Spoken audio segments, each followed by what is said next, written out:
ভারতের লোকসভা নির্বাচনে শেষ দফার ভোট গ্রহণের আগে কন্যাকুমারীতে ধ্যানে বসেছেন প্রধানমন্ত্রী নরেন্দ্র মোদী, যা শেষ হবে শনিবার সন্ধ্যায়। বিরোধীদের অভিযোগ, ধ্যানে বসার নামে প্রচারের কৌশলে সুবিধা নিচ্ছেন মোদী। এবারের নির্বাচনী প্রচারণায় 543 আসন দখলের লড়াইয়ে দেশটির সব রাজনৈতিক দলের মরিয়া চেষ্টা লক্ষণীয়। চোখে পড়ার মতো প্রচার করেছেন প্রধানমন্ত্রী ও এনডিএর পোস্টার বয় খ্যাত নরেন্দ্র মোদী। নিজের কেন্দ্র বারাণসী ছাড়াও দলীয় প্রার্থীদের হয়ে 206টি নির্বাচনী সভায় অংশ নিয়েছেন তিনি। শুধু জনসভা নয়, গণমাধ্যমের 80টি সাক্ষাৎকারও দিয়েছেন মোদী।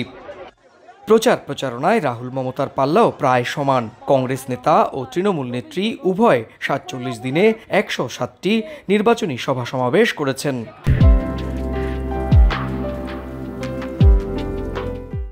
সবাই এগিয়ে রয়েছেন কংগ্রেস নেতা মল্লিকার্জুন খার্গে, আম আদমি পার্টির প্রধান কেজরিওয়ালও।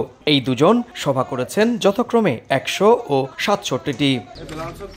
গেল 19 এপ্রিল শুরু হয় বিশ্বের বৃহত্তম ভোট উৎসব হিসেবে পরিচিত ভারতের লোকসভা নির্বাচন।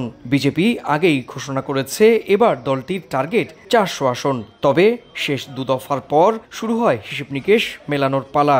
তবে প্রত্যাশিতভাবে শেষ দুদফায় ভোট কম পড়ায় শেষ দফার পরই শুরু হয় নতুন করে হিসেব নিকেশ মেলানোর পালা। যদিও হাড্ডাহাড্ডি লড়াইয়ের আভাস দিচ্ছেন রাজনৈতিক বিশ্লেষকরা। সুব্রত আচার্য, সময় সংবাদ, ভারত।